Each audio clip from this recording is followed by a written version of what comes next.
வணக்கம் friends, welcome to சுவையிப்ஸ். இன்றைக்கி நம்ம சேனலில் குழந்தைகளுக்கு ரொம்ப பிடிச்ச பட்டர் குக்கீஸ் எப்படி பண்ண போகிறதுன்னு பார்க்க போகிறோம்.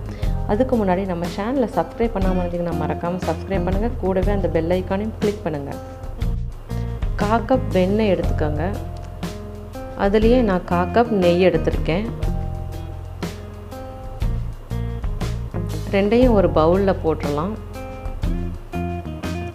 1/2 கப் பவுடர் பண்ண சர்க்கரை எடுத்துக்கோங்க.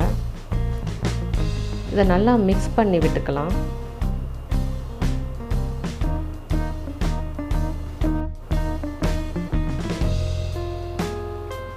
மைதா மாவு 1/4 கப், கோதுமை மாவு 3/4 cup, baking powder 1/2 teaspoon, baking soda 1/4 teaspoon, உப்பு 1 சிட்டிகை, ஏலக்காய் தூள் 1/4 டீஸ்பூன் எடுத்துக்கோங்க. இதை நல்லா சலிச்சு விட்டுக்கலாம். இதை நல்லா மிக்ஸ் பண்ணிக்கோங்க. 1 டேபிள் ஸ்பூன் பால் எடுத்துக்கலாம். இதை நல்லா சாஃப்டான பதத்துக்கு வர மாதிரி ரெடி பண்ணி வச்சுக்கோங்க. உங்களுக்கு ஒரு ஃப்ளேவர் போதுன்னா இதுலேயே நீங்கள் குக்கீஸ் ரெடி பண்ணிக்கிறலாம். நான் இதை 2ஆக பிரித்து சாக்லேட் ஃப்ளேவரும் ரெடி பண்ண போகிறேன். பிரித்து வச்ச ஒரு பகுதியில் 1 டேபிள் ஸ்பூன் கொக்கோ பவுடர் சேர்த்துடலாம். இதை நல்லா பிசைஞ்சு இந்த மாதிரி எடுத்து வச்சுக்கோங்க. இப்போ ஒயிட்டில் ஒரு குட்டி குட்டி பாலாக 7 பால் எடுத்துக்கலாம்.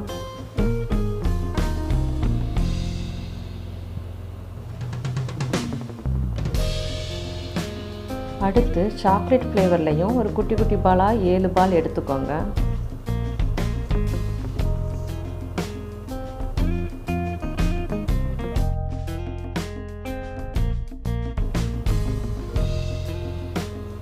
இப்போ ஒயிட் பாலை நடுவில் வச்சு அதை சுற்றி சாக்லேட் பாலை வைக்கணும்.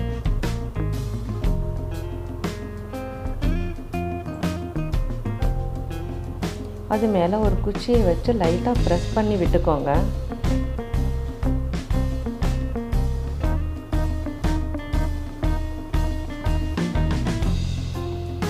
இப்போ இந்த டிசைன் ரெடி ஆகிருச்சு. இப்போ ஒரு பிளேட்டில் பட்டரை எல்லா சைடும் படுற மாதிரி தடவி விட்டுக்கோங்க. அது மேலே மைதா மாவை நல்லா தெளித்து விட்டுக்கோங்க. அது எல்லா சைடும் பரவுற மாதிரி பரப்பி விட்டுக்கோங்க. இதில் நம்ம ரெடி பண்ண டிசைனை வச்சிடலாம். இப்போ அடுத்த டிசைன் வந்துட்டு சாக்லேட் பாலை நடுவில் வச்சுட்டு அதை சுற்றி ஒயிட் பாலை வைக்க போகிறோம்.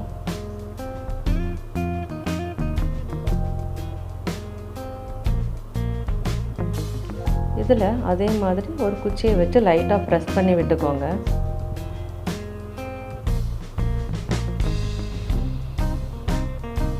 இந்த டிசைனும் ரெடி ஆகிடுச்சு.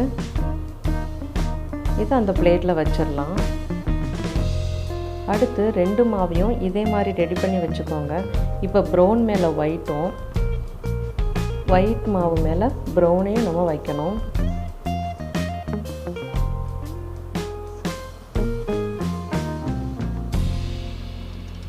இப்போ கடைசியில் இருந்து ஒன்றா கட் பண்ணி எடுத்துருங்க.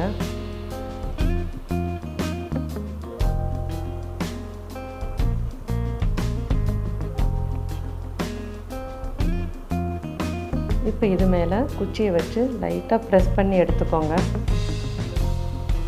இந்த டிசைனையும் பிளேட்டில் வச்சிடலாம்.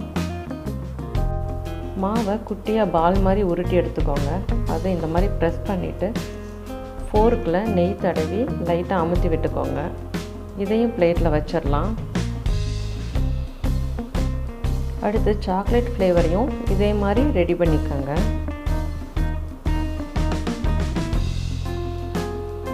இது எல்லாத்தையும் பிளேட்டில் வச்சிடலாம்.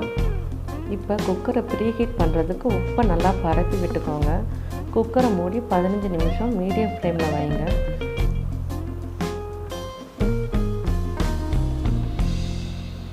இப்போ 15 நிமிஷம் கழித்து அதில் நம்ம ரெடி பண்ண பிளேட்டை வைக்கிறேன். பிளேட் சின்னதாக இருந்தால் நீங்கள் உப்பு மேலே ஸ்டாண்டை போட்டு அது மேலே நீங்கள் வச்சுக்கலாம். விசில் போடக்கூடாது. 20 நிமிஷம் மீடியம் ஃப்ளேமில் வைக்கணுங்க. இப்போ 20 நிமிஷம் ஆகிருச்சு. பிஸ்கட் சூப்பராக வந்துருச்சுங்க. இதை நம்ம பிளேட்டுக்கு மாற்றிடலாம். சூடாக இருக்கும்போது ரொம்ப சாஃப்டாக இருக்கும், ஆறுனதும் கரெக்டாக ஆயிரும். இதை நீங்கள் செஞ்சு ஸ்டோர் பண்ணி வச்சு குழந்தைங்களுக்கு கொடுக்கலாம். இன்றைக்கி நான் மைதா மாவு கம்மியாக யூஸ் பண்ணிவிட்டு கோதுமை மாவு தான் அதிகமாக யூஸ் பண்ணியிருக்கேன். அதனால் தாராளமாக குழந்தைகளுக்கு கொடுக்கலாம். இந்த ரெசிபி உங்களுக்கு பிடிச்சிருந்தால் லைக் பண்ணுங்கள், ஷேர் பண்ணுங்கள். எங்கள் சேனலை நீங்கள் சப்ஸ்கிரைப் பண்ணாமல் இருந்தீங்கன்னா மறக்காமல் சப்ஸ்கிரைப் பண்ணுங்கள். கூடவே அந்த பெல் ஐக்கானையும் கிளிக் பண்ணுங்கள். நன்றி.